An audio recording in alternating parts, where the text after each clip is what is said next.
Good evening, everyone. This is Mihir Thakkar. Just let me know in the chat box if you could hear me fine. We're just waiting for some other participants to join, and then we'll get started shortly in next few minutes.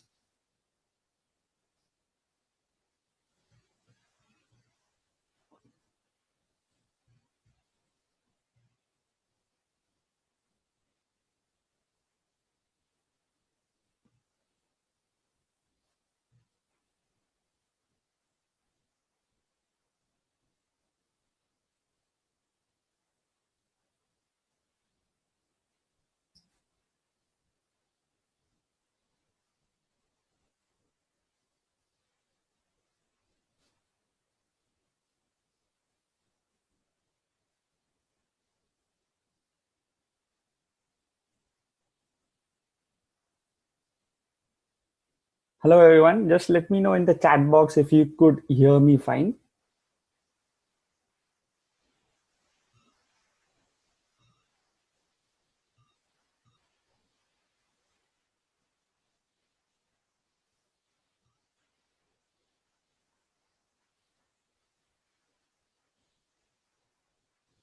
All right. Thanks, Ravali. And let's just wait one more minute and we'll get started shortly.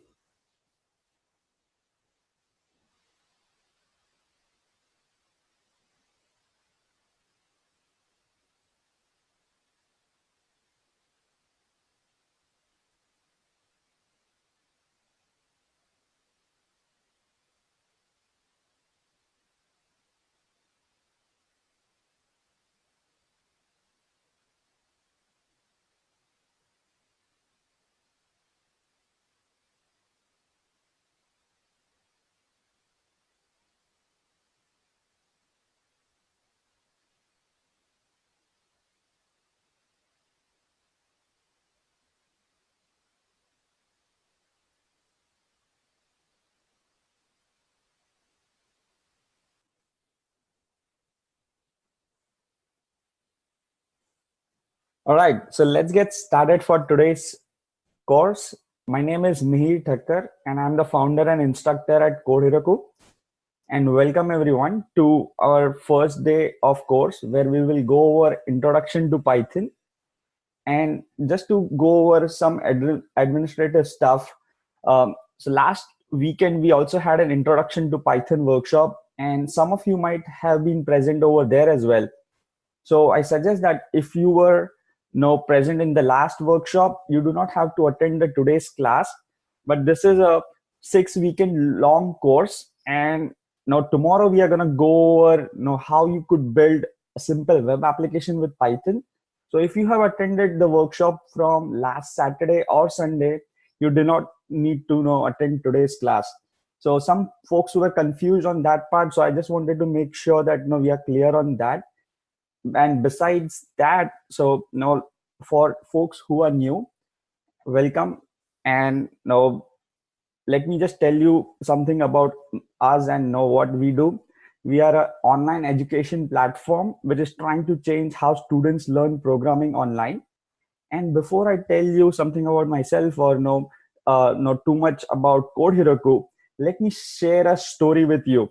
And this is a story of engineering in India, right? I wanted to share this experience which I went through, and some of you will resonate with this experience at a lot of different levels. So what happens is, when we are in high school, we are really good at these subjects. Most of us are good at math, science, and even engineering to certain extent, right?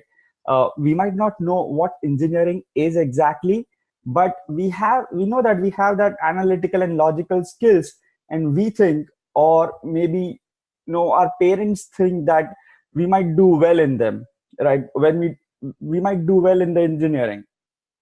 So what happens when you get into an engineering school? Well, things completely change, right? We end up studying a lot of theoretical stuff. We copy lot of assignments. We complete a lot of lab manuals and journals. Or at the best, you would study for your campus recruitment exams. So what ends up happening is, by the time you graduate your engineering school, or if you would have recently graduated, you are left with a whole lot of questions. questions whether engineering was the right choice for you or not, or whether you should do an MBA now, right? No, and what happens is, no, sometimes you start questioning yourself, but I think the problem is not with us and not with you, but the system which is there in between over here, right? Uh, I just wanted to share or show you a video which captures a lot of this, and now I'll let you guys see. It is a quick 1 minute video which shows you a huge queue which was in front of an HCL campus in Bangalore. And now I'll let the video do the talking, and now we'll connect in next after that.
So I thought that was a pretty intense video, and no, that's why I just wanted to share that with you, because that pretty much captured what we see in the world of IT, as a lot of people say in India today. So no, you might have seen a number over there which said around 8% of engineers, but the number is even worse for software engineers, right? Less than 4% of engineers are employable for any software product company. And if you think about it, this is true in the class which you might have graduated or which you are in studying as well, right? How many people can you pick up and you could say, and you know what, this guy or this girl is a good engineer? Very few of them, right? And what we try to do is bridge that gap in between. And the last 4 years or last few years of your school, which to say at least have not been the best education experience that you would have expected, and we try to bridge that gap and fill in that gap with helping you getting started in the world of software engineering. And also please make sure that we keep this session interactive. So if you have any questions, please feel free to put in the chat box over there. I already see a question there from Ravali. Ravali, we are going to send the recordings of this session after the course, so don't worry about it. You will have the recordings and we'll send it to you along with the other material from the class. Okay. And everyone else, please make sure that you are asking questions, because whole point in having these live sessions, I mean, you could have watched this video on YouTube as well, right? But the point in having you in the live session is one that it gives you a little discipline as well, because we have seen that people tend to complete our courses because they feel some kind of accountability towards the instructor and towards the other people in the class as well, right? So most online courses do not have good completion rates, but for us we have an excellent completion rates because our sessions are live and it is more closer to the classroom setting than you could get online. And because it is online, you don't have to leave your home, and you can study from your home. You don't need to go somewhere, and it scales up well as well. All right. So having said that, and not understanding the why of why Code Heroku exists, let's get into today's session. Today we're gonna see, before we study about Python, or no, we do go into our hands-on session. We are gonna see what are the types of programming languages out there that you might come across, and then uh, before you should learn Python, you should also know what can you build with it, right? It's important to view all of these programming languages as tools that you should use to serve your purpose. I've seen a lot of students get hung up on the programming languages, and they ask us, oh, whether Java is good or whether .NET is good, or what is the scope of Python. To me, those are very silly questions. It only tells us that no, our education, what you're getting is not in lines with what our teachers need to be telling you. So all of these programming languages are just tools to solve some real world problems, and you need to pick the right tool for the right purpose. So there is no such thing as .NET is better or Java is better. If you want to build an Android app, well, you need to learn Java for that. If you want to do data science, if you want to build web apps, Python is better in that case. Okay.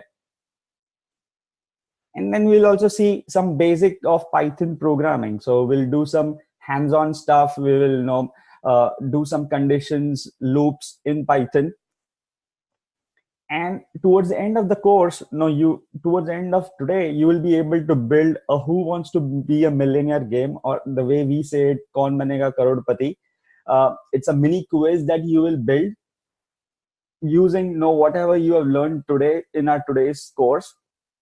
And hopefully we'll be able to you will be able to show it to your friends on that you were able to build this today using Python. Okay, so let's see. At a very high level, there are two types of programming languages that you would come across. The first one are compile time languages. Okay, so these are your traditional languages such as C, wherein you have your source code and you write your source code in a file like hello.c, and then you give it to a compiler. And what this compiler does is it takes this source code, which is in more of a more or less like English.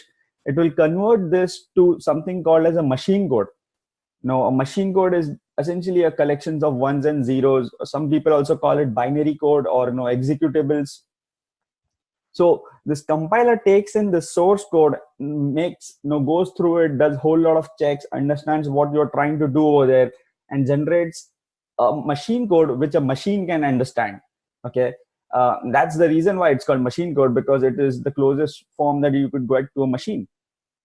And then you run this on your computer, and in this case we were just doing a simple hello world example, and that's why it would produce a result like hello that you would see on the screen. So this is the first type of workflow that exists. For the second type, the second type of programming languages, or a lot of people call them scripting languages as well, because in this case you have a source code.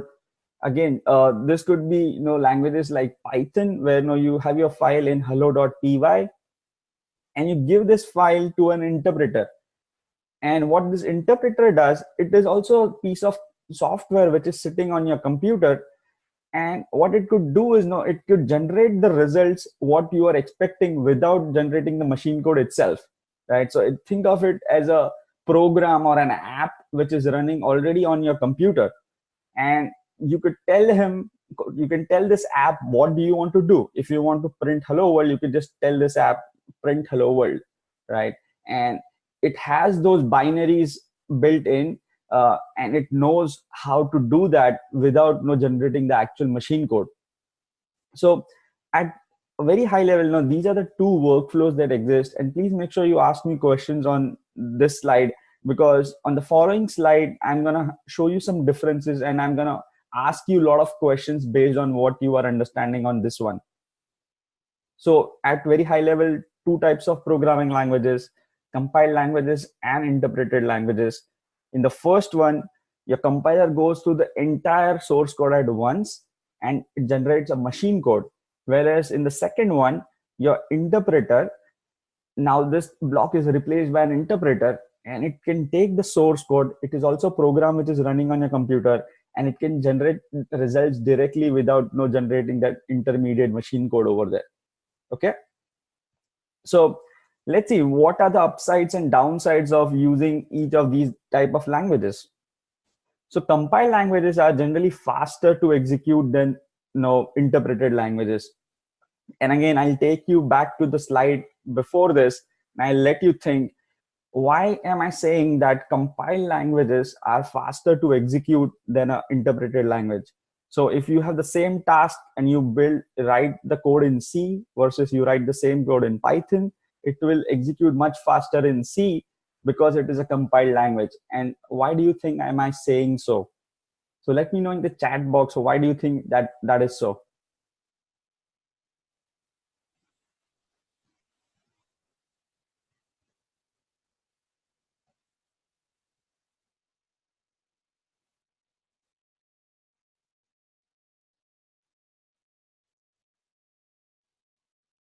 So the question is, why do you think that a piece of program might run in the first workflow? This would be much faster to execute on this computer rather than in the second case. So Suresh Kumar got that exactly no correct. Uh, the compiler compiles the source code, the entire source code at once, right? What happens is it goes through your entire program and converts it to machine code. Now, once this machine code is generated, so the initially it might take a few seconds to generate this machine code, but once you are done with that, there is the compiler is out of picture over there, right? And your machine can directly understand this code and can execute based on it. But for interpreted languages, there is an interpreter which is always in between. So think of it as a language interpreter that you would see in a real world. So if there is a person who understands only English, and there is another person who understands only Chinese, so and if these two people have to talk to each other, and they would need an interpreter in between, right? And imagine how that conversation would go. So the first person would speak in English, then the interpreter will have to convert it to Chinese, and so on, right? So the whole process gets a whole lot slower in that case because of that interpreter. So and just to give you an example of what how much speed up are we talking about. So few years back, maybe in 2013 or 14, I was doing a project on gesture recognition using C++, which is also a compiled language. And at that point, we were getting a speed of around processing speed of around 20 to 30 frames a second. Okay. And last year, we built the same code in Python, and we were able to get a speed of only about 2 to 3 frames a second. Right. So we are talking a speed, no difference of in orders of at least 10 times much slower. So that's what we are talking about. Interpreted languages are much slower. In my experience, at least 10 times slower than compiled languages. The good thing about interpreted languages is that they are cross platform, right? So once you build your once you write your code, and once you compile your interpreter on different platforms, you do not have to do anything over there, right? So you could write the same Python script, and it will run on Windows as well, and it will run on Mac as well, and it will run on your Linux as well.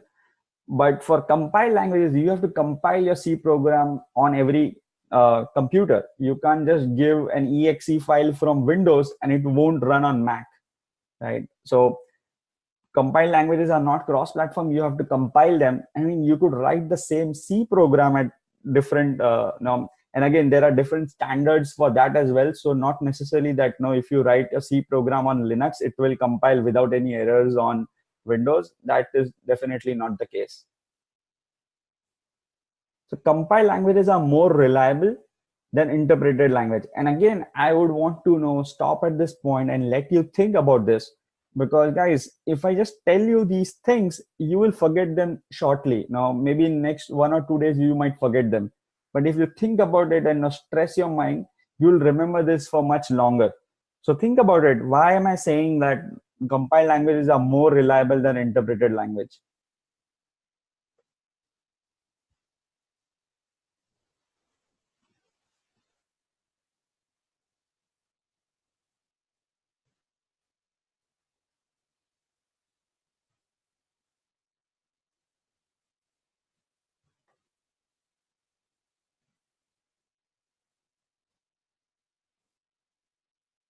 So again, the question is, I'm saying that compiled languages are more reliable than interpreted languages. So Ravali says good in performance.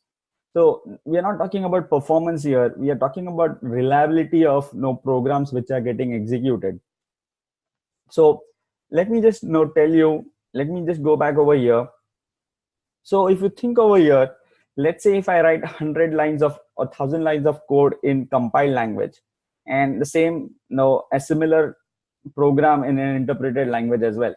And if they have a lot of branching over there, so there are some if-else statements which, and the path to that if-else statement change based on the user input. Okay, in both of these languages. So what would happen if you reach to a point, and let's say if you have an error or a bug in one of those if conditions, so what would happen in the compiled language is that your compiler will catch that error even if it is in a branch which the user is not entered yet. So compiler is going to check your entire source code for all errors and everything that you could do wrong over there, and it is going to stop you producing this machine code unless everything is fine. Okay. And but what happens with interpreted languages is it interprets one line at a time. Okay. So unless there is a syntax error, most other interpreted language won't catch an error if it is something related to the user input, or there is some mismatch in the types over there. So you want to make sure. So what would happen is, let's say your program might even run for one complete year, and after that it reaches to that if else branch which had that error in it, and it will fail. It will just it might, the behavior would be unexpected. You won't know what would happen at that point. So that's the reason why I'm saying that compiled languages are much more reliable than interpreted language, because your compiler checks the entire source code for all errors that it could probably think of, whereas your interpreted language is going to check your line one code at a one. It's going to check your program one line at a time. Okay. And these are some examples, C, C++, and this is an icon for Swift, which is used for iOS programming. These are examples of compiled languages. And then on the right, we have Python, Java, JavaScript. And a lot of people say that Java is an compiled language, but there is some debate over there. What happens in case of Java is the Java code is compiled to something called as Java bytecode, which runs on a Java virtual machine. So in my opinion, it is more of an interpreted language, but it could fall in either of those categories based on how you look at it. And JavaScript as well, which is used for web programming. So let me ask this question. Let's make sure that you guys are on the same page. I'm going to shoot a poll, and please go ahead and answer that poll on your screens.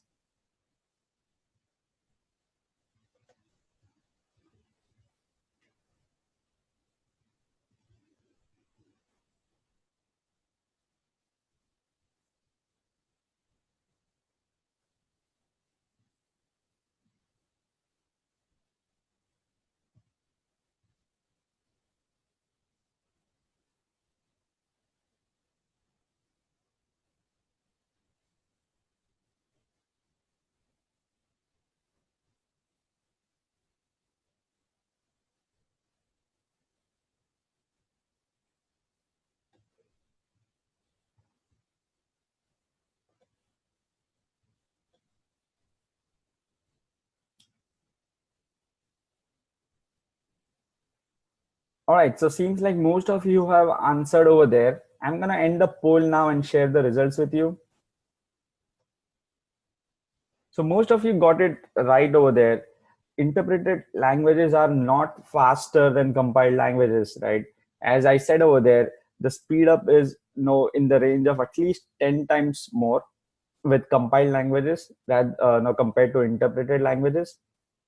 And some of you have said compiled languages are more reliable. Well, that's not true. As I said, no So that is true. In fact, which of the we want to say which of the following statement is false, but this is a true statement. Compiled languages are more reliable, and C++ is an example of compiled language. As you see over here, C++ is sitting right over here, and we want to make sure that if you have any questions, please now make sure you answer on the chat over there, okay, or ask me on the chat over there. All right, so let's move on to the next part. Let me just close this over here.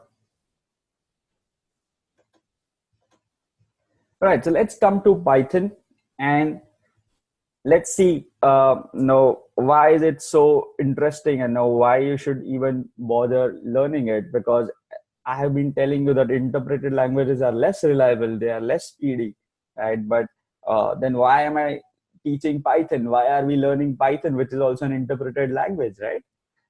Well, just to give you again, to connect to the same example, I didn't tell you that the first time we wrote the program in C++, it took us more than 1 year to write it.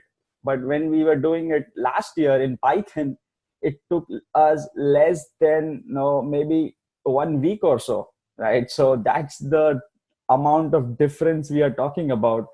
In terms of the speed at which you could deliver using Python is tremendous. There is so much of support out there, and there are so many good libraries that you could use to build the programs much quicker than you would be able to do in a language like .NET or Java. So Python is an interpreted language. As we just saw, it is inherently object oriented as well. So everything that you do in Python is objects are made up of classes, and it is dynamically typed. And we'll shortly see in our hands-on part what do we mean by that. But essentially, if you have used other programming language, or some basics, you would say, when you are declaring variables, you would say something like int a is equal to something. So in Python, you don't have to say that. You don't have to say int something, float something. It is smart enough to understand whether you need a string, or whether you need a number, or whether you need a float. So it is smart enough in some cases. Sometimes it is not, as you will see, but it tries to do its best job. And it is also beginner friendly. And I'll let you guys decide towards the end why am I saying so, and now you can tell me if you think that it's beginner friendly or not. And it has a huge user community as well, right? As I said, the support over there is so good that you rarely run into problems which other people have not faced. So if you have any questions and you put out there, you would get responses pretty quickly, and most likely you don't have to even do it yourself. Someone would have already answered it for you. You just need to use the same things that they did to solve their problem. And it is in high demand in job market as well, right? For most startups or smaller companies especially, if you want to work over there in such environments, Python is a great language to know, because it is so much good at automation as well. And in smaller companies, it is very important that as you scale up, that you use a programming language that helps you do that. Because if you are doing something like .NET or Java, it might take you a lot.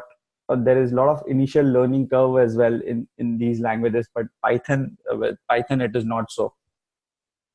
So all good, but what can you build with Python, right? So let me just show you a few quick examples on what can you build with Python and why it is so interesting. So you could build web apps using Python. That's the course name, right? Building web apps with Python. And just to show you some examples, Instagram, the web app for Instagram is built in Python, and it is supported by a backend which is built in Python. And a lot of us also use a popular image sharing platform called Pinterest. So if you have used it, Pinterest also uses a Python-based web framework. And we love Quora as well.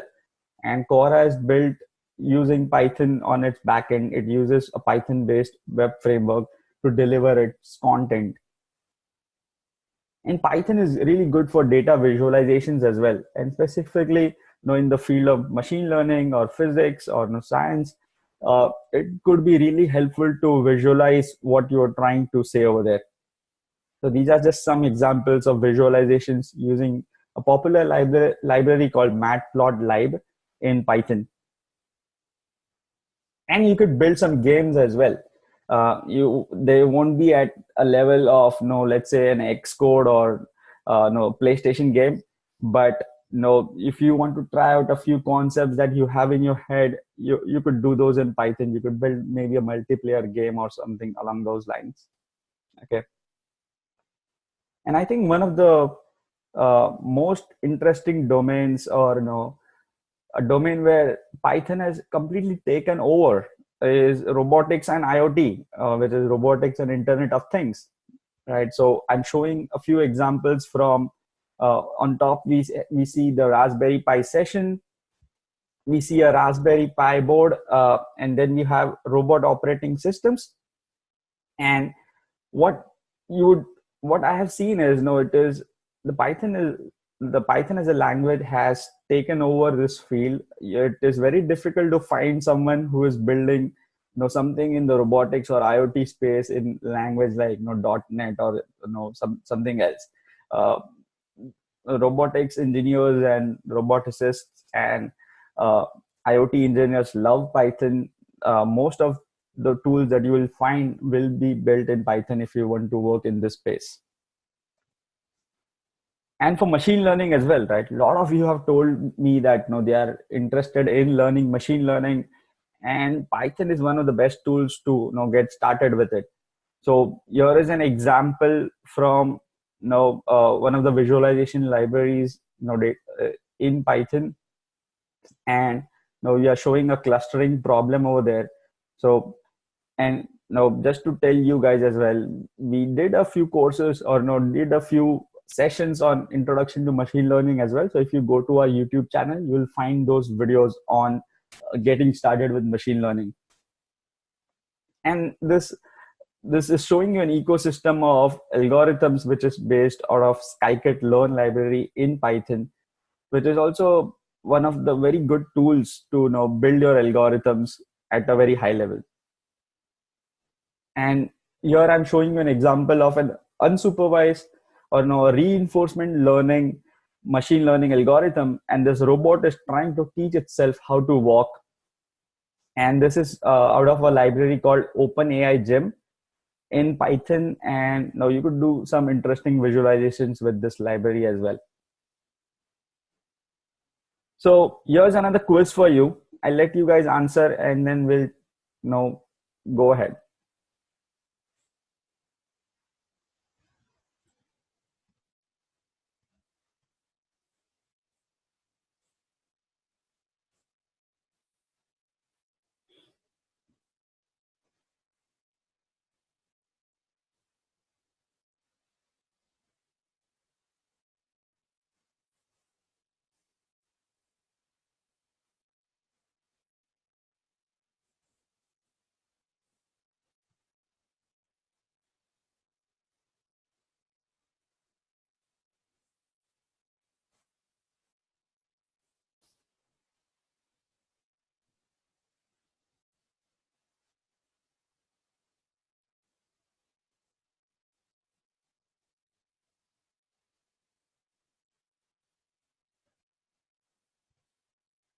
So most of you are answered over there. And so let me just go ahead and end the poll and share the results with you.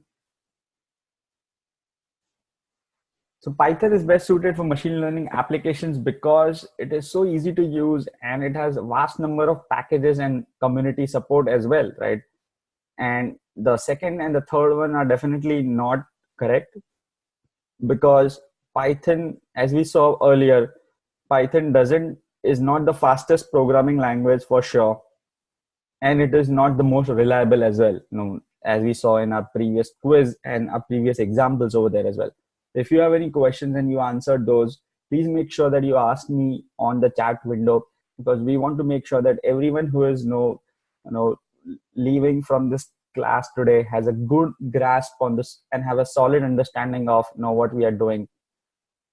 And I have a question over there from Rishabh. So Rishabh, this is building web apps with Python course, but on day one, we are going over introduction to Python. And I know that there was some confusion along those lines. So my apologies if that message did not come to you through. So on day one, we are going over the same content as we did last Saturday and Sunday. But tomorrow we are going to start building a simple web application with Python. Okay. All right. So let's move on. Let me stop sharing this. And let's now get on to the hands-on part of the session today. I had asked you guys to install Python 2.7.15, and now let's go ahead and verify that you have everything set up. So let me just escape out of over here. What I'm going to do is I'm going to go to my search window on Windows over here and type in command prompt. Okay, open it. And once you are over here, I want you to run Python 3, and this should give you something like this, or you should just get a prompt like something with the name of the Python version over here. Okay, so go ahead and try it out and tell me if you are getting if you are able to run Python on your command prompt over there. Okay, so don't worry if you don't see all of this stuff, but it should give you a simple prompt, at least a prompt like this with Python over there.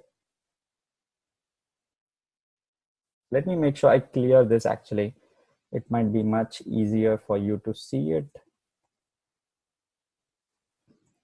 So I'm just going to say Python over here. Just say Python and see if you're getting this prompt. Okay. So let me know in the chat box when you have verified your setup and you are all ready and you are set to go into the next part.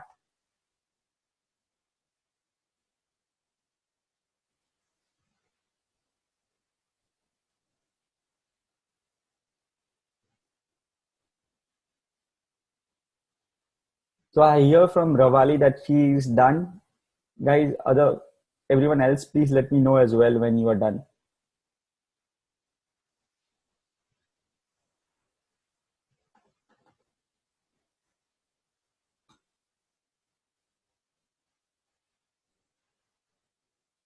Let's wait a few more seconds and then we'll move on to the next part.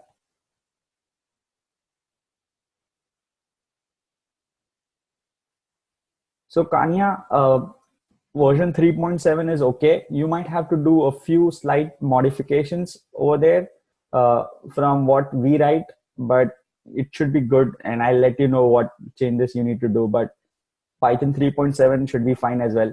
The reason why I asked you to install Python 2.7 is also because the web framework that we will be using in our class tomorrow, it supports Python 2.7. And that's the reason I asked you to work with. And there are other packages out there, not just the package that we are working on tomorrow, but a lot of other packages also still do not have a good support for Python 3. And that's why I asked you Python 2.7, but that should be fine.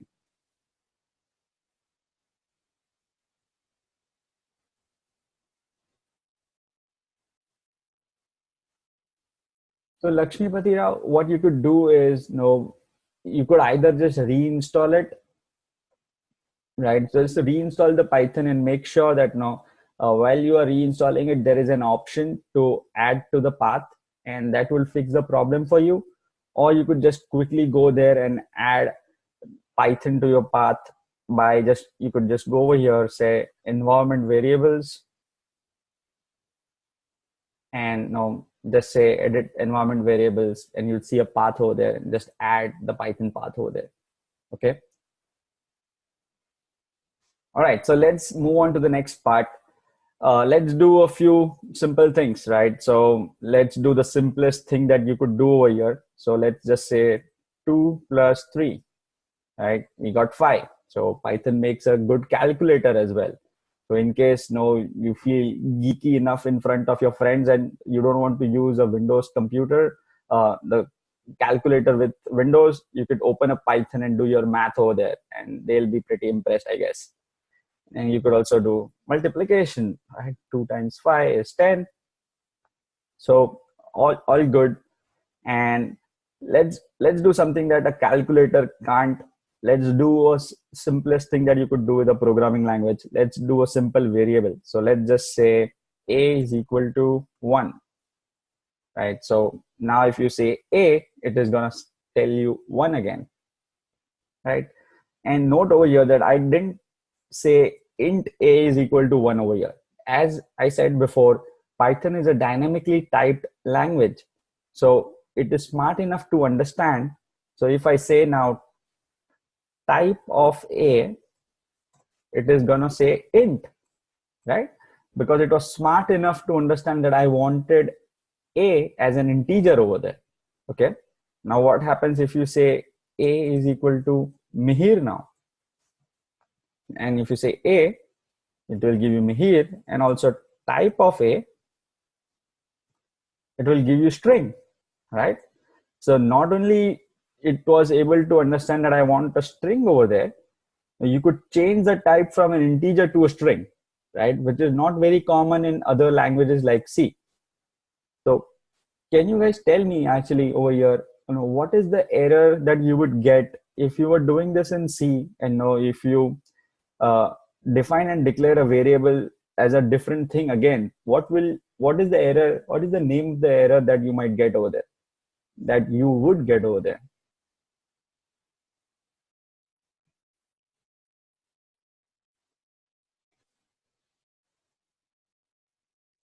So Rupesh says it is cast error. Does someone else have some inputs over there? What is the name of the error that you would get? Suresh thinks it's type error. So the name of the error it's called a redeclaration of the same variable. So it will complain that you are trying to redeclare the same variable again. Okay. So, but that's not the case in Python. As you see over here, it is flexible enough. So it might be helpful in some cases where you want to reuse the same variable. And again, it's both ways. Some people say it's not good because you might overwrite your same variables again. So it's a double-edged sword in that case. I'll let you complete this part. Just try out a few basic things as I did over here, and then we will move on to the next part. So try this out, pretty basic stuff, and then let me know in the chat if you have any questions. Or also tell me if you are done, and you could just then it helps me to see if you are done with this.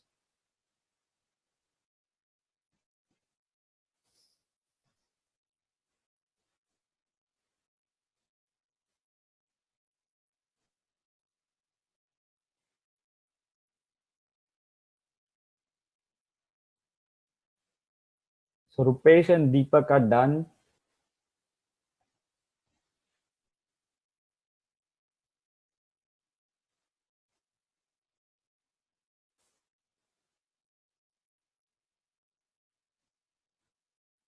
All right, so let's wait a few more seconds so that everyone is over here.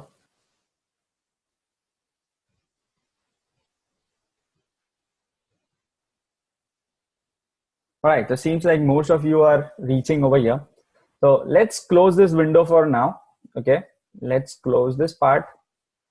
And next, what I want you to do is go and open the Sublime text editor, which I had asked you to install as well. So it is just a simple text editor. If you are familiar with any other programming languages or other editors, that is fine as well. So what I want you to do is, let me go over here. So I'm going to open a folder which I want to work in. So create a folder, or over here I'm working in a place called Code Heroku. So I'm working over here in Documents, Code Heroku.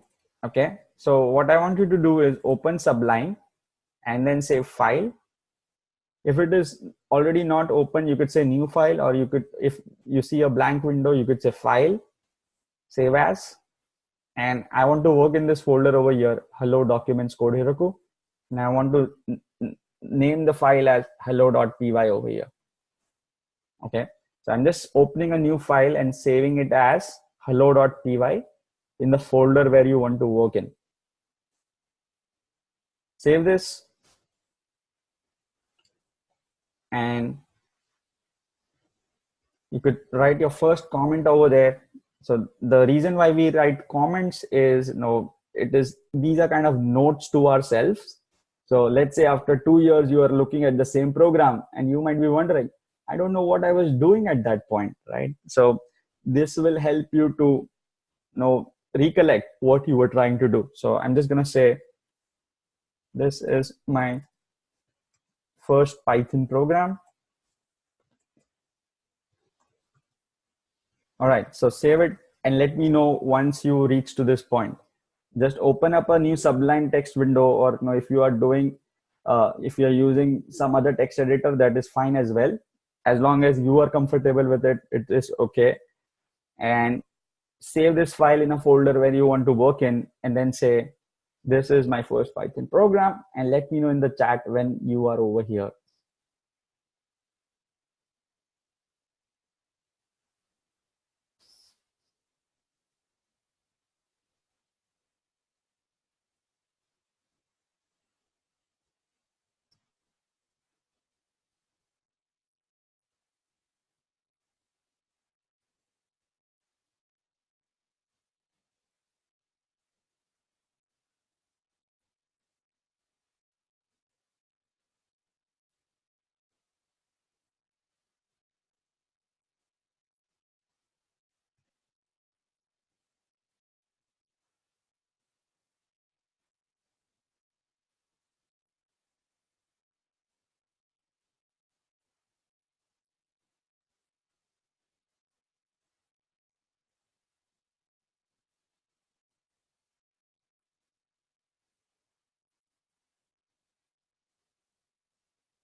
So Suresh, Gaurang, and Ravali, let's just wait few more seconds so that everyone else is over here as well.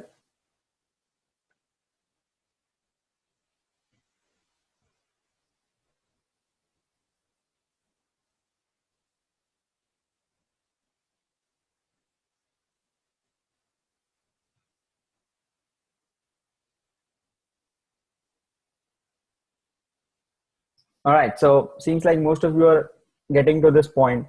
Let's do a simplest thing that we know kind of thing, already did on the window there.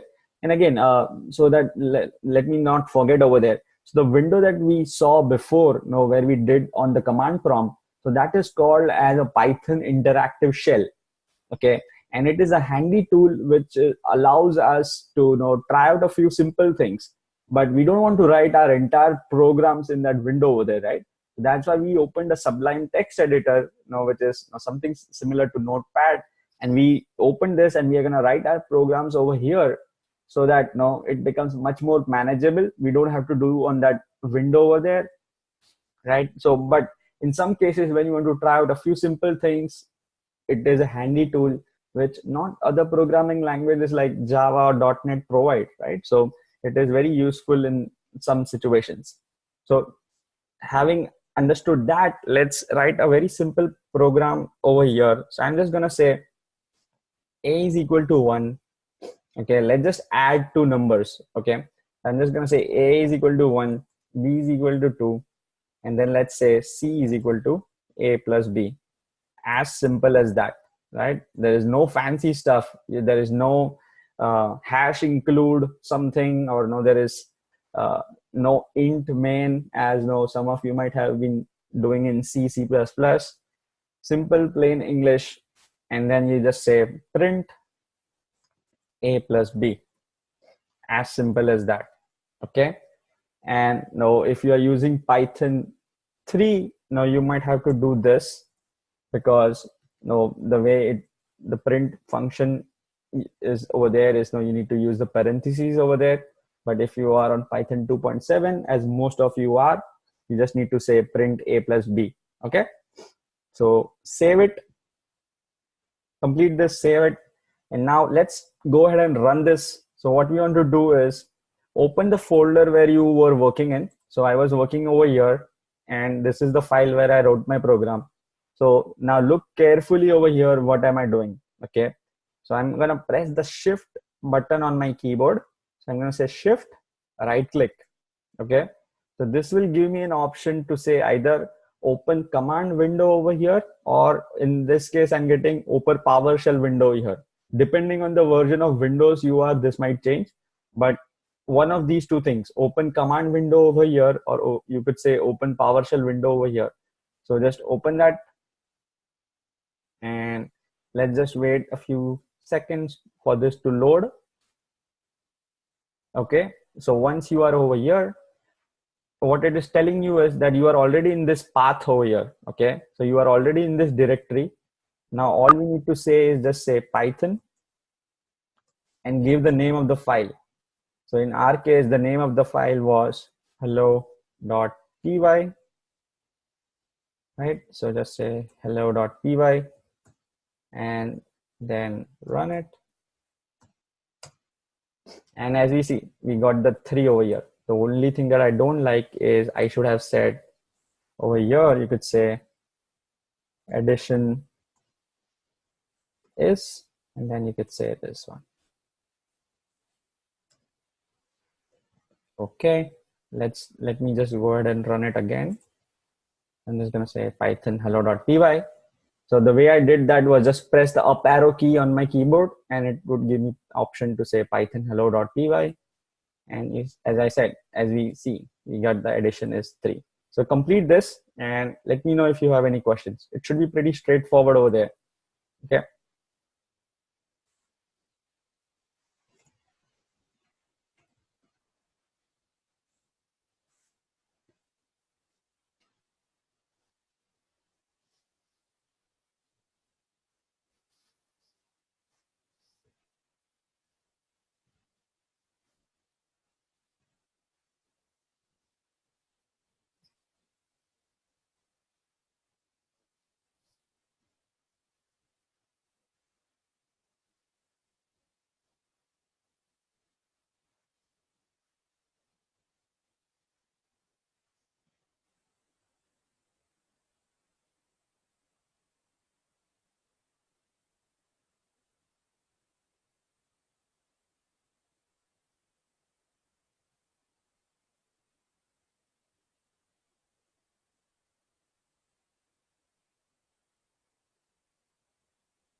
So Ravali, let me just show you once again. And for what Suresh Kumar says, that is true as well. We could press Control B over here, but for some exercises that we are gonna do, that might not work, and that's the reason I'm telling you, asking you guys to do it from the command window. And also I want to make sure that you understand not just how to do it using Sublime over there, but if you are using even Notepad++, right? So if you're working on Raspberry Pi, or if you're working on IoT device, you might not have this good Sublime text editor. In that case, how you would run that over there, right? So I want to make sure that you understand the very basics of it. So Ravali, you would go over here in the folder where you are working in, press shift, right click, and say open command window over here, or in this case, I'm getting an option to say PowerShell window over here. If you click that, you'd get this window, and then just type in Python hello.py and you should get this. Okay, let me know if you were able to follow along.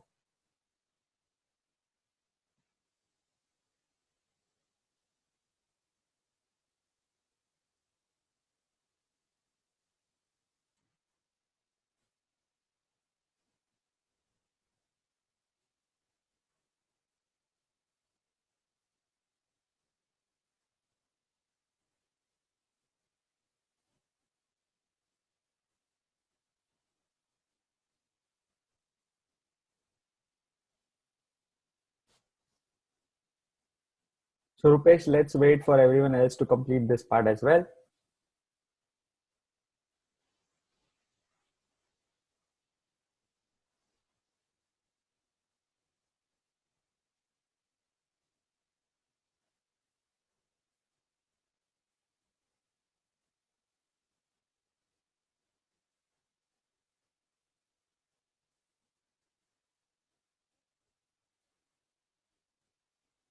So Gaurang, let me just know, let everyone complete over there and let me just show you another thing which you could do.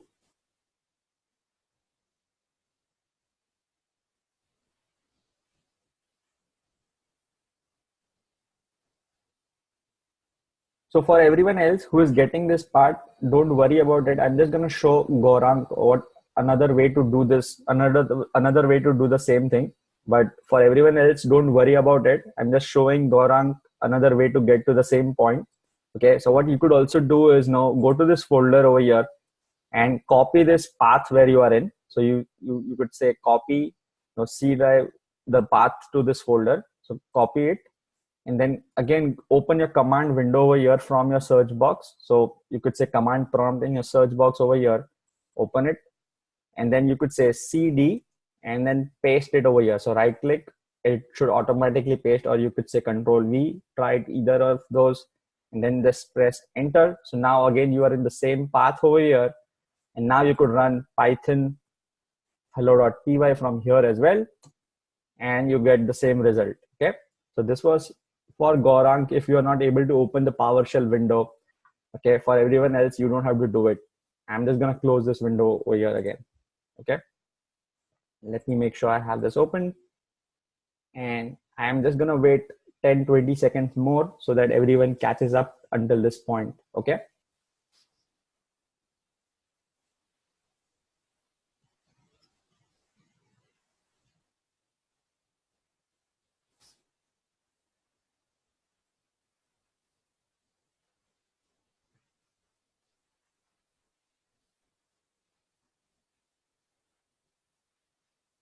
All right. So for those who are done, I want you to modify this program. So modify this program on the program that we have over here, so that you are also able to divide two numbers. So how will you do that? And let me know in the chat window, what did you use to do that?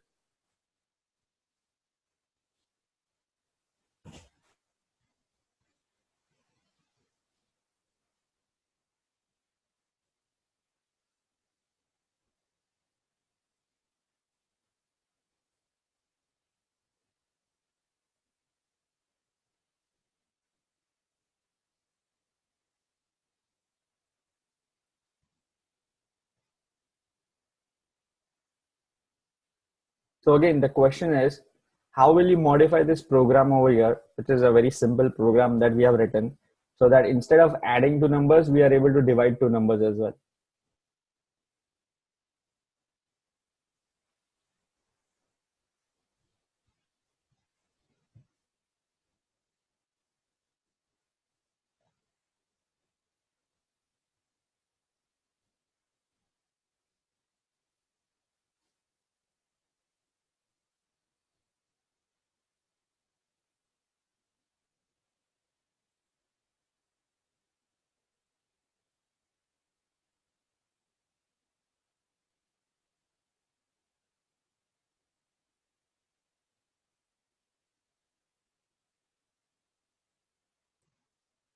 So some of you have told me that you would replace the addition operator with a division. So let's see what happens if I just do this, okay, and then save it, and you over here. So my bad over here. So the one that we did before, we were already using c is equal to a plus b over here. So there was no need to say a plus b. You could have said c as well, and either ways, okay. So make sure that you understand that. And so let's see if we do this, okay, save it, and what happens now. Okay, let's go back over here and say python hello.py and see what happens. So it says addition is 0. Well, we should have said division is, and but more importantly, the number is over 0 over here, right? So something is wrong. we should have got 1 divided by 2 as 0.5. So what's going wrong over there? Why do you think we were getting 0 instead of 0.5?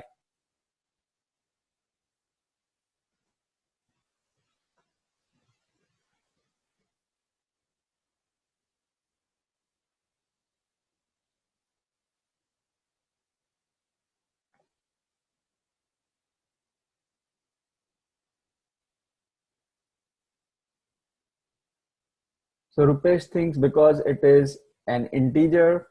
Gaurang thinks because it is taking a floor value of that.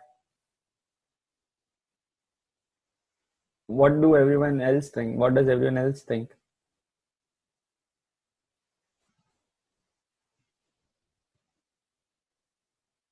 Right. So Rupesh got it correctly, and Gaurang, it is not because it is taking a floor value over there. What happens in case of most programming languages, or no, at least with Python, is if both of these numbers are integers, the result will be always an integer as well. So to make sure that you could also get float as an answer, what you could do is just change one of these values to float, and that will change the result. So if we do this now and save it, now this should what we would be able to. Let's run it over here again and then see if we get the right answer. Yes, so now we are getting division is 0.5, right? So it's an important thing to note, while you are dealing with numbers. Even though we said that Python is smart enough, in some cases it might not know that you want a floating point as a result over there. So in those cases you want to explicitly tell it that one of the numbers is float, then the result will be float as well. So try this out as well and let me know once you are at this point. Okay.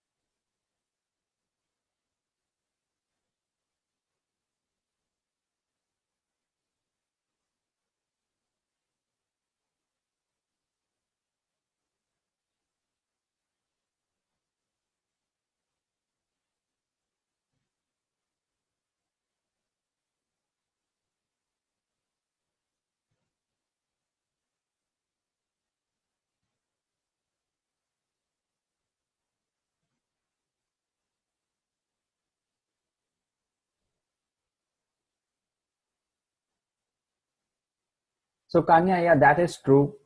In Python 3, it is the interpreter would understand that you won't want a float over there, so you don't have to do it.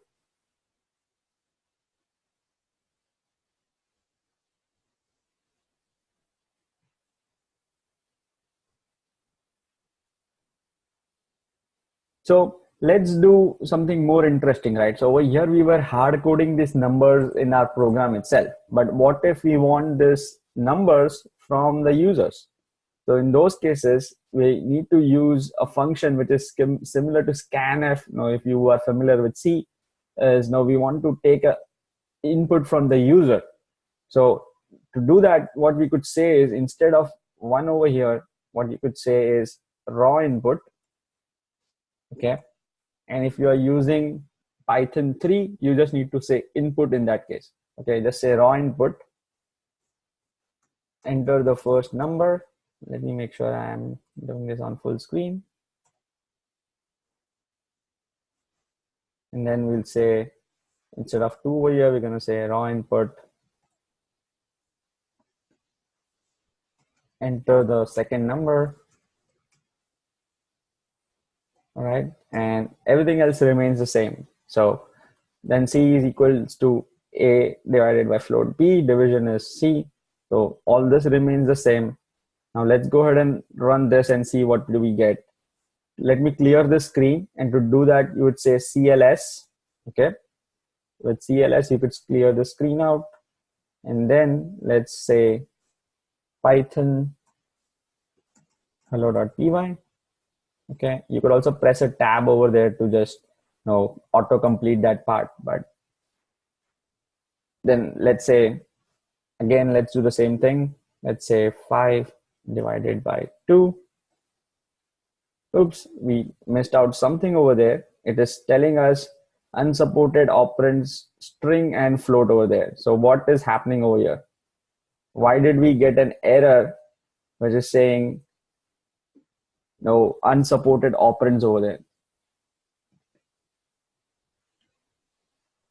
So can anyone tell me what is the error that we are getting over here and what should we do to fix it? So it is telling us that it can't divide a string and a float number. So what is happening wrong over here?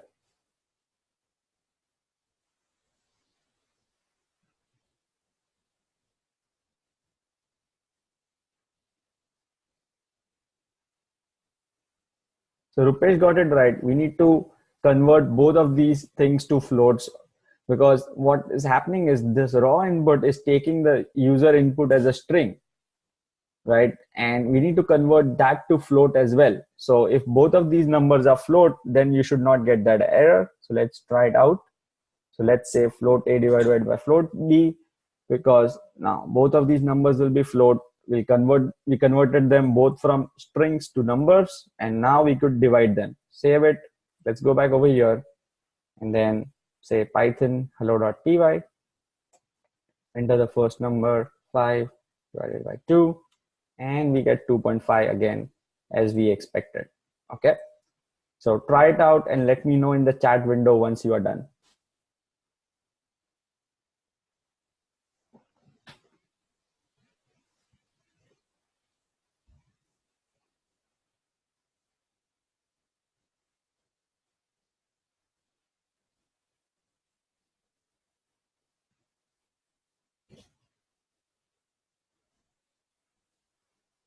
So Joshika, can you tell me what is the error that you are getting over there?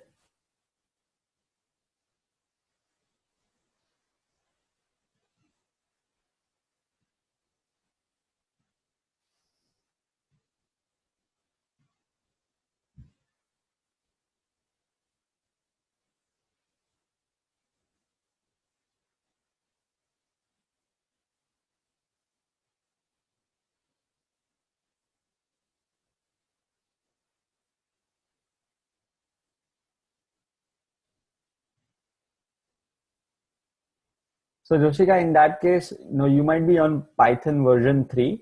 And if you are on version 3, you would get that error. So instead of raw input, you could just say input in that case. So you would just say something like this. Okay. And everything else remains the same. So just change both of the raw inputs to just input.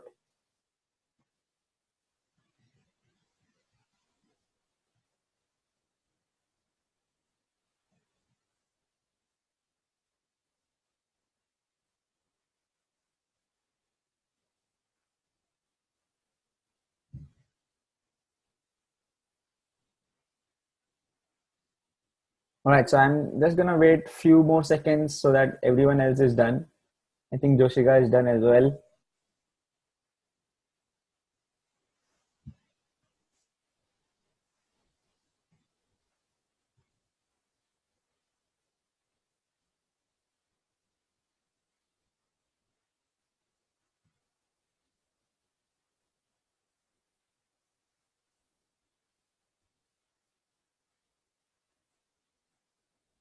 So I see 2 dones. For I'm gonna wait a few more seconds until I get a done from others as well.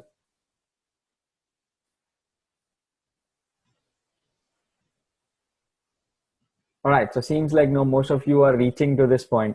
So now you know how to get a user input as well, and know how to do some basic things over there. So let's do some conditions now. Now let's do some more interesting stuff. Let's write a very simple, I'm going to clear that thing off. Okay. Now let's write a very simple program and a silly one as well. So let's say we want to ask a user something, and based on the answer that they give us, we will print something on the screen. So something as simple as we'll ask them, how many apples do you have? And if they say 4, then we are going to say, oh, you have too many apples. Or if they answer less than 4, then we are going to say, oh, you have too few apples and you can keep them. Okay, so something as simple as that. So let's do something like that. We're going to say user input is equal to, we're going to say raw input. How many apples do you have?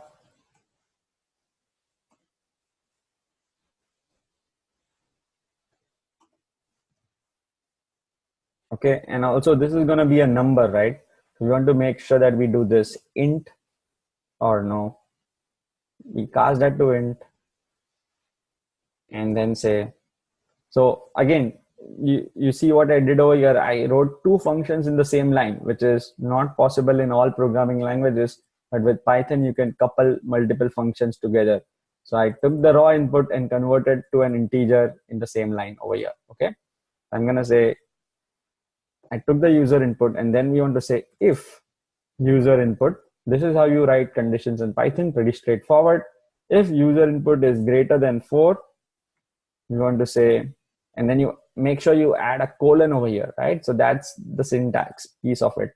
Make sure that you add a colon over here, and you say, if user input is greater than 4, you want to say print you have too many apples, or you could say else print you have less apples, keep them. Right. So something as silly as that. I mean, you get the point over there, right? You can change it to whatever you want. So save it. Let's run this again and let's see if we got it correctly. Oops.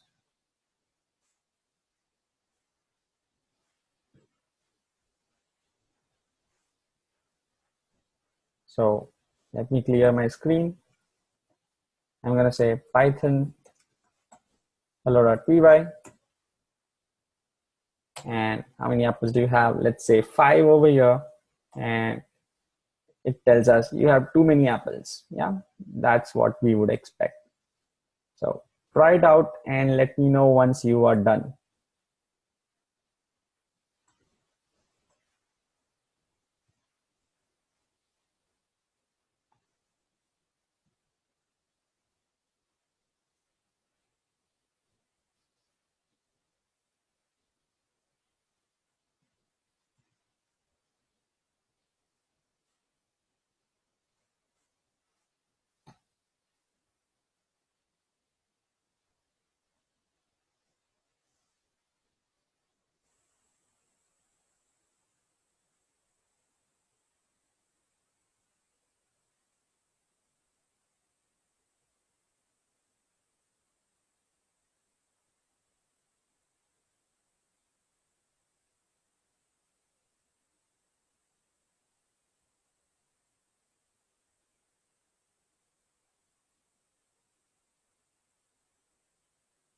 So the question is, can you use curly brackets in the if condition? So that's not how scopes are defined in Python, Rupesh. So the way if you would have used other programming languages, you might be familiar with curly brackets. But over here, the way you define the scope in a Python language is using the tabs. So you need to add a tab over here. Okay, so whenever you see a tab, it is a equivalent to a curly bracket in C, almost close to that. Okay.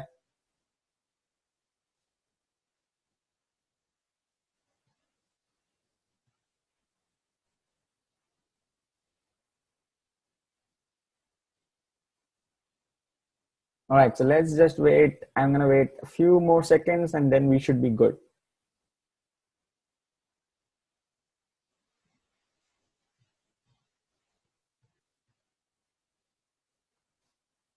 All right, so for those who are done over here, let me just know. Now this gives you an enough understanding of how to do some basic things in Python. So I want you to create a simple quiz, as we said, right? I'm gonna keep the program open for others who haven't completed that, but for those who are complete, for those who have done that, I want you to create a simple quiz. Now, create a quiz with 2 to 3 questions, okay? And each question should have at least 3 options over there.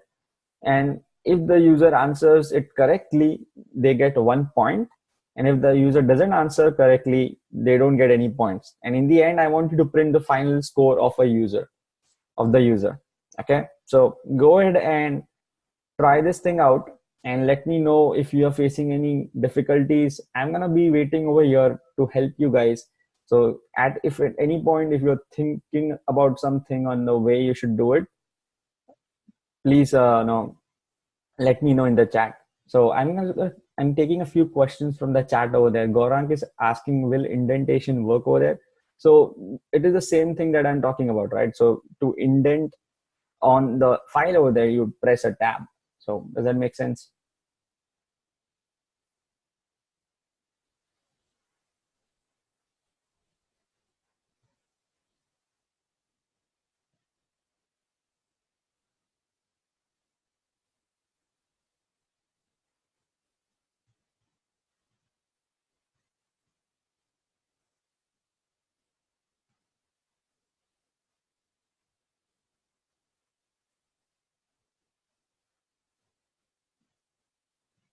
So again, we are trying to create a simple game, okay, and it is similar to Kaun Banega Crorepati or Who Wants to Be a Millionaire. And what you want to do is create a simple quiz with 2 to 3 options and 3 options each. If the user answers it correctly, they get 1 point, okay, and if the user doesn't get that answer correct, they don't get any points. And in the end, I want you to print the user's final score over there. So go ahead and try it out and let me know if you face any challenges or no you don't get something. Okay.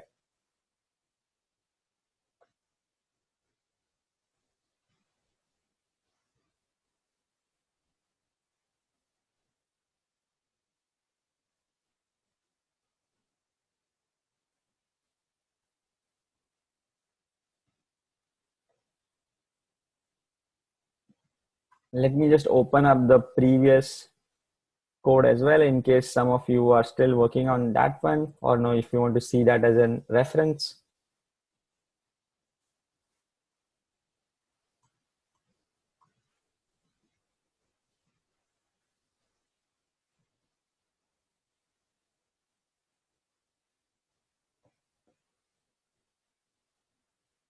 So guys, try creating that quiz. Plus, please make sure that you ask me questions on the chat over there if you think that you are getting confused on how to do something.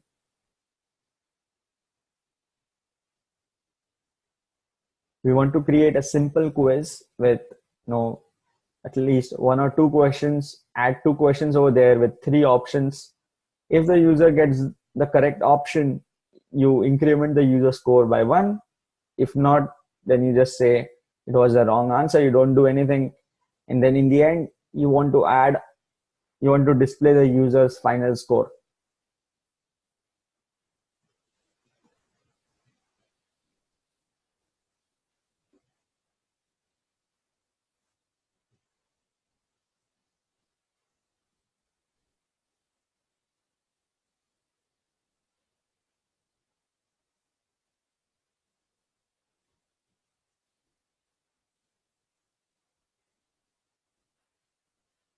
So Joshika, the conditions don't change in Python 2.7 or Python 3. Okay.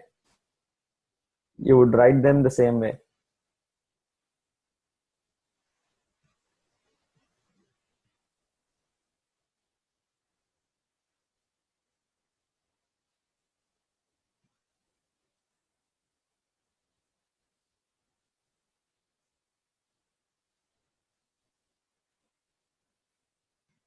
So Joshika, while you're printing it in Python 3, you need to add brackets over here. So instead of just saying print, you need to add these parentheses. Okay. So you would do something like this one.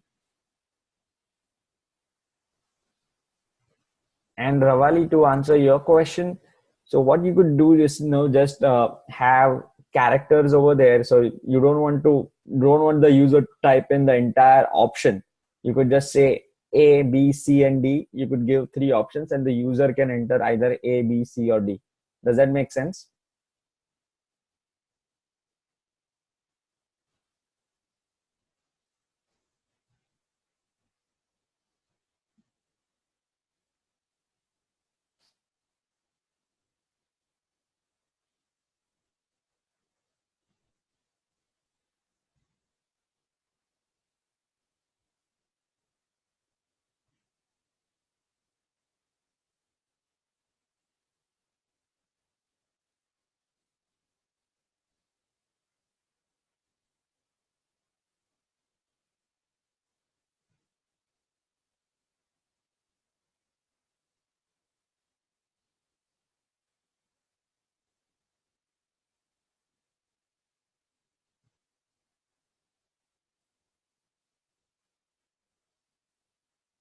So let me make sure that no, I get that properly.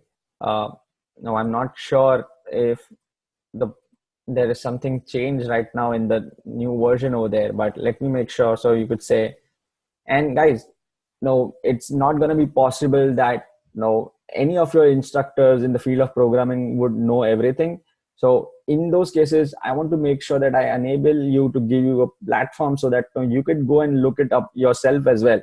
Okay, so I'm gonna go over here and search for you, and this is how I would go about solving it. So I'm gonna go over here and say conditions in Python 3, right?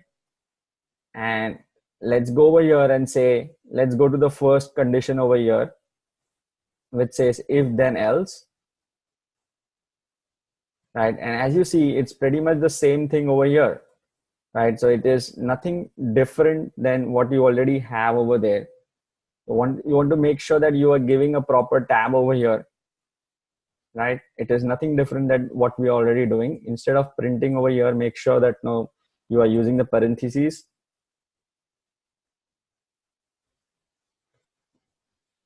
So there is no change in the syntax.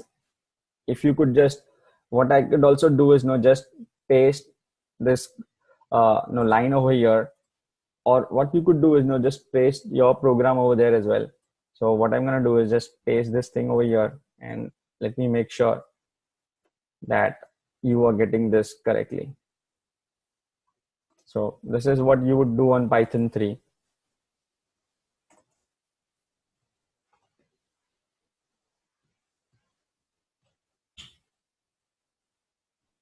And now instead of raw input, you would have input, and you don't need this int because Python 3 you would automatically get an integer over here. Okay, so I'm gonna copy this and paste it over here just to make sure that you guys are getting this correctly.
So Lakshmipati Rao, I think you're done with your quiz, I guess.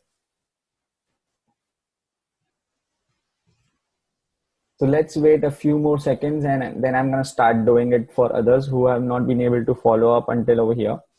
So we are waiting for everyone to complete the quiz that we want to build. We want to we want you guys to build this quiz, and let me know if now there was something that you were missing out.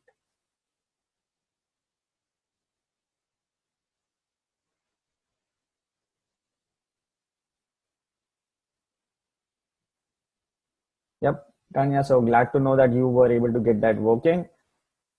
If you want to just try out, building this quiz as well, go ahead and do that. I'm going to start writing the program to help others as well in next 1 minute or so. So if you are not able to get that, don't worry about it. I'll shortly walk you through on how to build this small quiz as well. Okay. For others, I want you to try out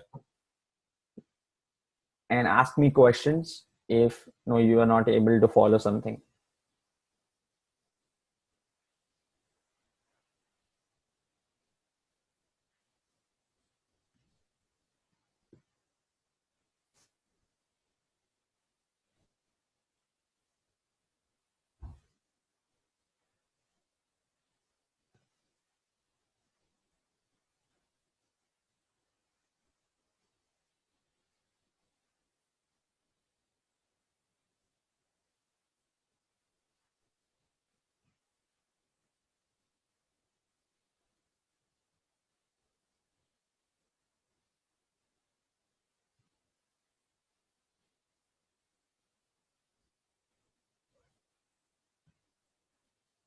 So Joshika, it seems like no, you might have no messed up the indentation on that file. So sometimes that would happen, and Sublime might not be able to catch that. So what you could do is right click over here and open the file with Notepad. And if there are any errors, you will see in the indentation over here. So something for you might be off, something like this. So you want to make sure that you correct it, or no, something is not indented like this one. You want to make sure you add a tab over there. So make sure that you could open that in Notepad and fix that piece. Okay.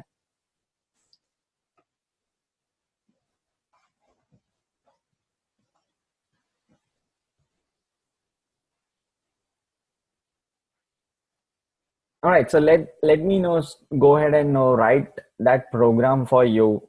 Let's see how I would go about doing it, and I'm sure that most of you were following along and know you were almost there. But let me just show you how I would go about doing that. Okay. So let's clear this off. Now, what we want to do is, first we want to make sure that we are keeping a track of the user score, right? So let's start with score is equal to 0, right? We want to make sure that we are counting the score for the user. We're going to start with score is 0. Once we have that, we want to ask the user for his input. So we want to say user input is equal to raw input, right? And then we want to say, let's write a very simple question over there. So something like, who is the president of the United States? And then let's give some options over there. So let's say A, Donald Trump, or we could say B, let's say Clinton, or C, Obama. Okay, so as simple as that. And then let's say if user input is equal to, and we are asking the users to put their options in characters. So if let's say if user input is equal to A, and we want to say print that was correct. And more importantly, you want to also increment the score of that user. So you want to say score is equal to score plus 1, or you could say score plus plus, but just to make keep it simple. Again, you don't want to use semicolons over there. I've been writing too much of JavaScript these days, so getting confused. But anyways, you want to say score is equal to score plus 1. So you could say print that was correct. Else you want to come out of that scope and then say else. You want to say print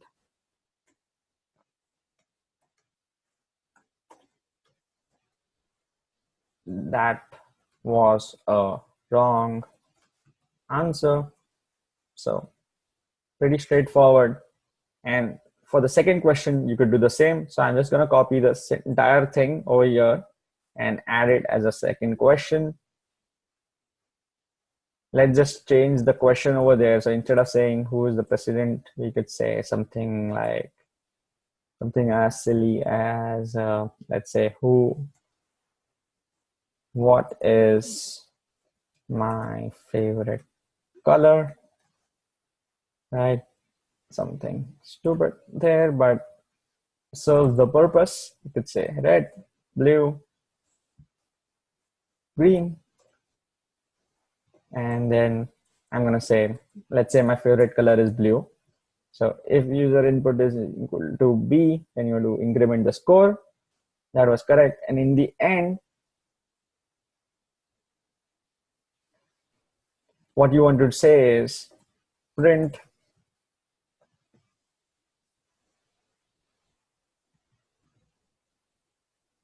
final score is, and you want to say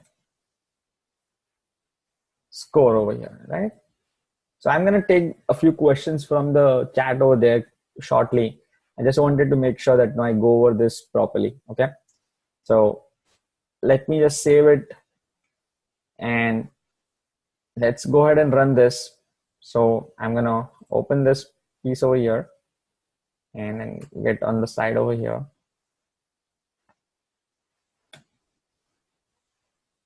Let me make sure I'm the same side. So let's say Python hello.py. Who is the president of the United States? Let's say A. We get the first answer that was correct. And let's give another right answer. So let's say B again. That was correct. And my final score is 2, which is something that you would expect, right? Now let me go ahead and take questions from the chat over there. And let me make sure that you have this properly as well. Okay.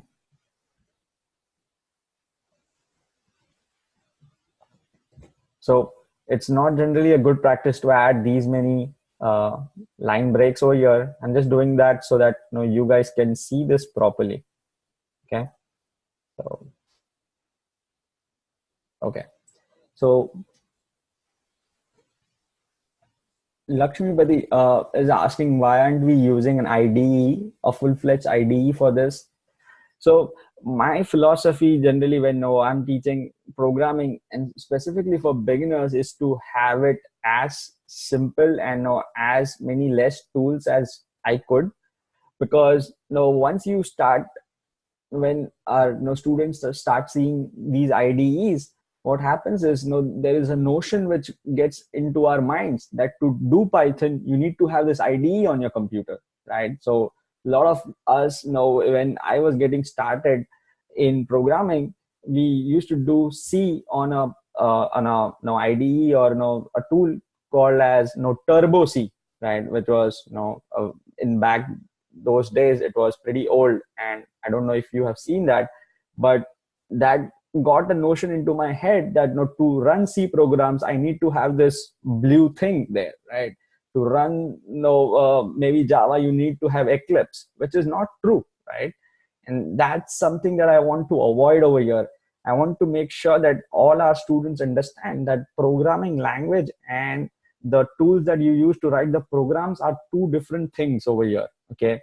So you could write your program in something as simple as Notepad and then run it on command prompt, and it is fine. You don't need to have like a 50 megabyte or a heavy Visual Studio on your computers to run a simple program.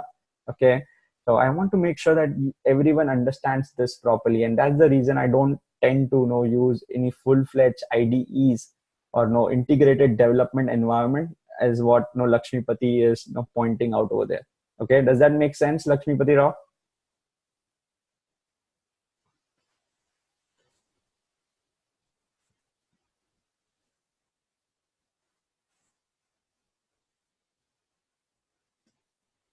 Yep. So go ahead and try this out and let me know if you are able to get this properly. I'm gonna wait over here a few more seconds so that everyone is complete and everyone is over here. Okay. Let me do this so that you see the entire code over here. Don't need this. This is definitely not my first program now.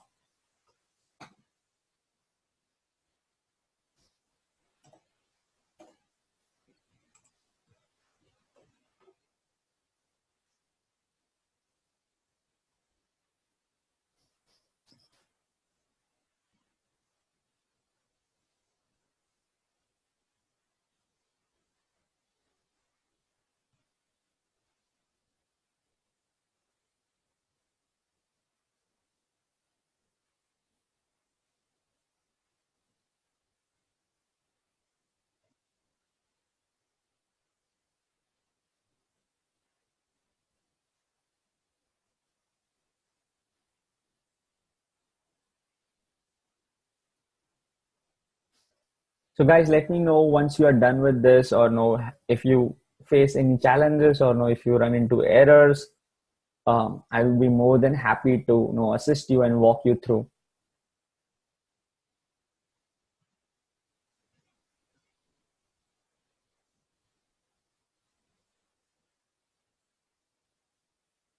And I hope that a lot of you are also seeing the value in being a live session with us, because it is completely different when you are watching a pre-recorded video, right? No, you can't have this real conversation that a lot of us could have at this point.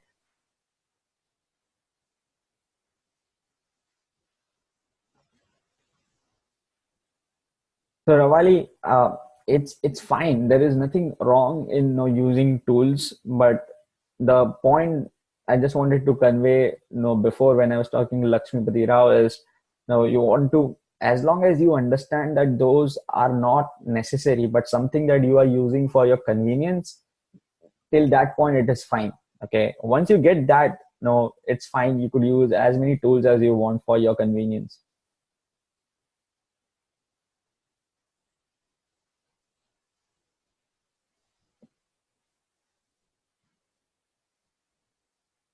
I just don't want our students to think that no, to write a simple Python program, you need all these tools. So that's something that I want to avoid, and that's why we keep it very minimal.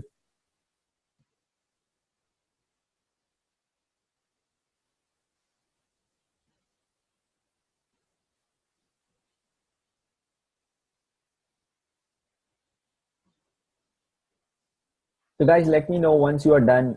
Maybe we'll wait one more minute and then we'll move on to the closing part of the session. Just wanted to give you a few final things before we move on to the next part.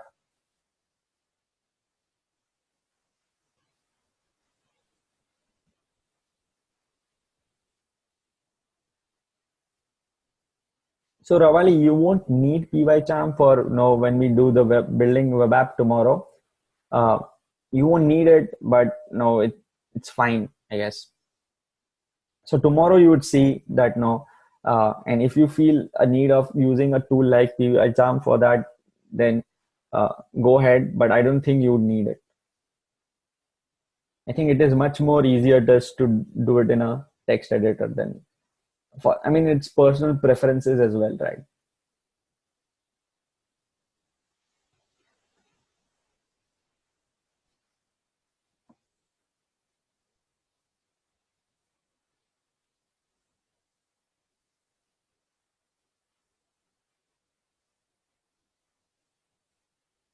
So, all right. So now we are almost here, towards the end of the session, but we have we also have a programming assignment sheet for you, and we also cover a bit of loops over there. So I want to make sure that I go and tell you, something about loops and lists in Python as well.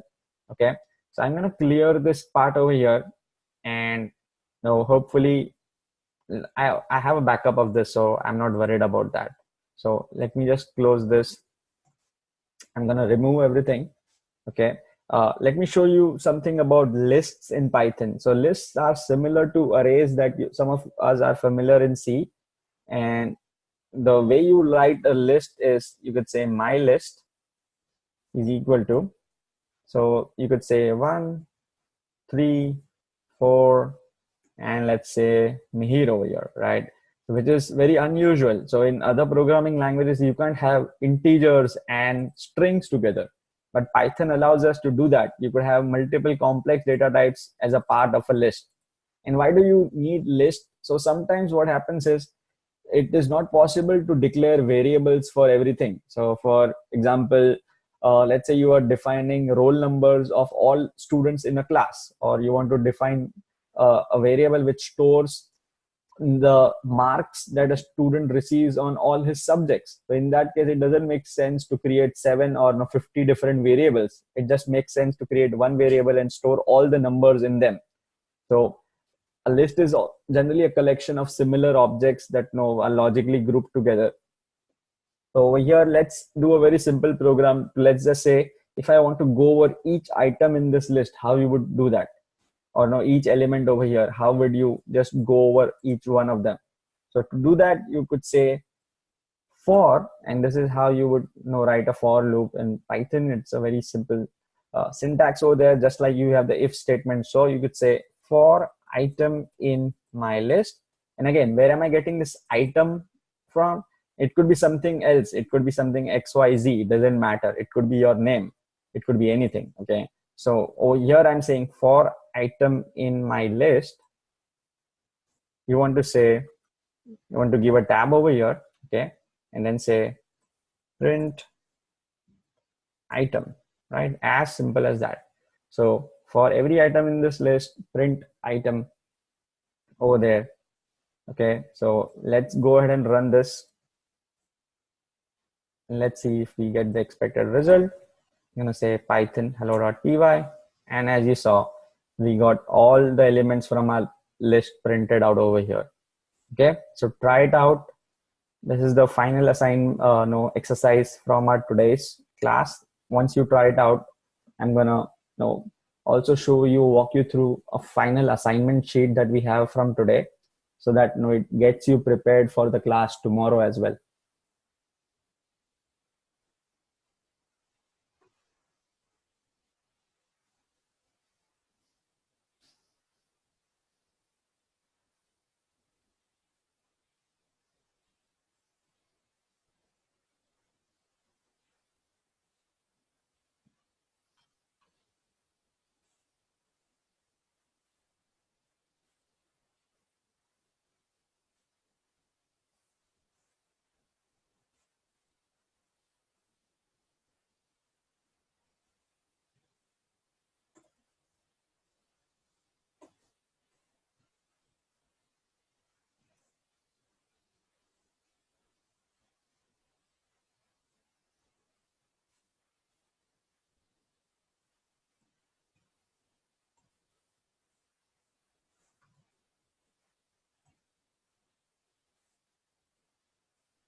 So guys, let me know once you are done with this simple program over here.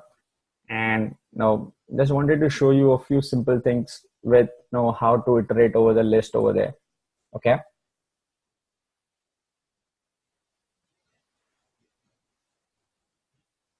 All right, Suresh Kumar is done.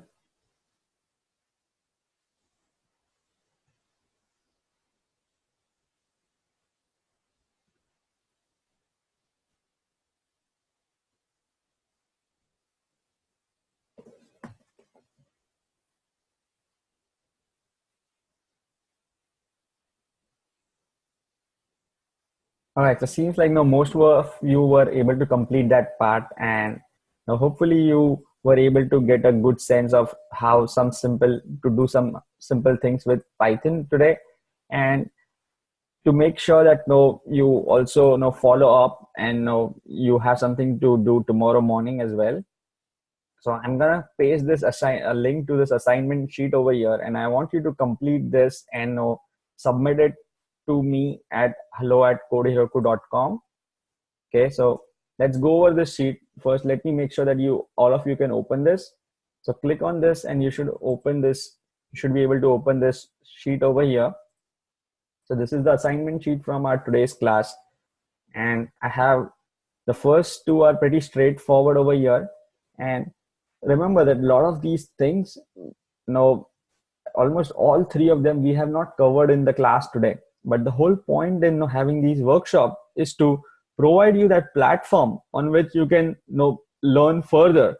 So if you think that some of these things you don't know, but from today you should have at least that basic understanding on how to do some basic things in Python, so that now if you go and look up these things on Google, it won't be completely irrelevant, or you would understand what they're talking about, right? So the first two are pretty straightforward. The third one over here, I would like to go over it briefly over here. So what you see over here is we have been asked to complete a definite integral using Python. We have the equation of this curve over here, which is x square plus 1, and the limits of the integration are from 0 to 2. The answer that we are expecting is around 4.667. So how do you solve it using Python, right? And to do that, to give you a hint, what you could do is, so integration of this curve is nothing but area under this curve. So area under all of this region is the integration, the answer to this integration. We don't know the formula to how to write get integration under this curve, but we know the formula of calculating area of these rectangles, right? So these green rectangles that you see, what you could do is calculate area of all these rectangles and add all those areas together, and that will give you some approximation on what is the area under this curve. But as you see over here, there are some white regions over here, right, which are some gaps that you would see, and that is the error that you're going to get, and that is fine. It's one way to integrate is to break this down into rectangles. But again, if you could imagine, if you reduce the width of these rectangles, so if let's say the width of these rectangles is very small, let's say you select something like 0.001, in that case the error will also reduce. So right now the width is very high, so you don't there is a lot of error in this case. But if you reduce the width of these rectangles, the error will also start reducing. Okay, so try it out and submit it to hello@codeheroku.com, which is the email ID which is given over here. Complete it and send it to me tomorrow. The second thing that I want to make sure that everyone understand is that for our tomorrow's course, we need to have Web2py downloaded on a machine, and the instruction for those are given over here. So let me just paste this link as well. So make sure that you have this link as well, the second one, which is Web2py setup. And for this link, you just need to go over here, download Web2py, and it's pretty straightforward. Okay, there is nothing more. If you are using Sublime, you already have it, right? And it's pretty simple, straightforward. Tomorrow, what we are going to do is build a simple web application. We are going to see how to create a simple web app using Python, and you will be using the same Zoom link to join the meeting. So if you have the link from today, you would use the same link to come over here tomorrow at 4:30 p.m. as well. So I hope that it was a good learning experience for you. And again, this is a full 4-weekend course that we are doing. And the first 2 days of this is a free session that all of you are attending. So if you would want to, if you like the learning experience today, and if you want to continue this, you could go ahead and register for the full course as well. To register for the full course, you could either send me a WhatsApp message as well, or send a message over here at the number given on our website, which is right over here, right? Or you could just email me at hello@codeheroku.com, right? Whichever way is best for you. You could send me a WhatsApp message as well. Some of you have already connected with me on WhatsApp, but if not, I'll make sure that I connect with you today. So thanks again. Thanks for joining. And I hope you were able to get something out from our today's workshop. The last thing that I want to go over is why you should bother learning at Code Heroku. So as you saw, all our sessions were live and interactive. It is not like watching pre-recorded videos over there. The next is we don't build just programs, but we also want to build software products, right? Which is a completely different thing.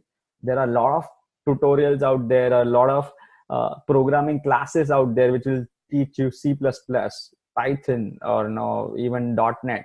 But we are different in a way that we want to make sure that you are able to create real products and not just programs, how to sort an array or those kind of things. And also all our instructors are industry experts. They have been working in as a full-time industry, as a software engineer in their industry, and they are not full-time instructors, so they could get the real-world experience from the industry and get it back to you. And you also work in a team with other students. You don't work alone, which is different from other online classes. this helps makes sure that you also develop the leadership and team building skills, which is absolutely essential in a software company. And all our courses have a money back guarantee as well. So in case you don't like the course towards the end, you could ask for a full refund. We don't ask any questions as well. So I don't think you have anything to lose over here. So if you would be interested in joining us for a full course, make sure that you send me a message at hello@codeheroku.com, or send me a WhatsApp message. If you have any feedback for today's session, now please go ahead, and I'm pasting the link for the Google feedback form over here as well. So what this is going to do is help us improve our future sessions, and hopefully what that would do is help other students like you, who are coming with us and studying new things with us in future. So I hope you had a good time, and we were able to finish on time. That's a great thing, and I hope to see you guys in our future sessions. Thanks again.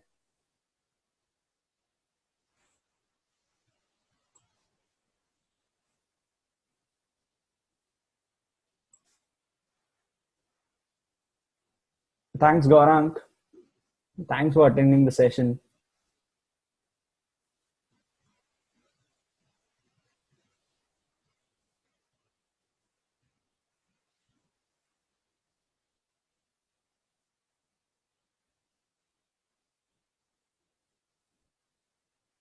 Thanks, Suresh. Thanks, Lakshmipati. Bye. See you guys tomorrow. Thanks, Kanya.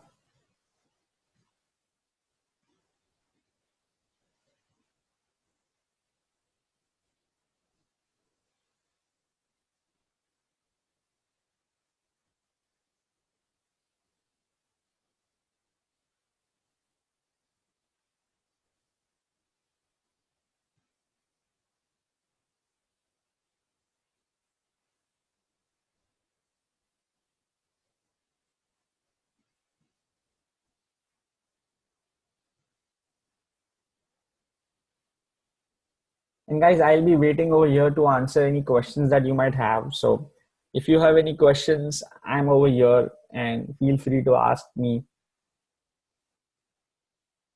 Otherwise, feel free to drop off, and I'll see you in our session tomorrow.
All right, guys. So if you don't have any other questions, I shall be dropping off.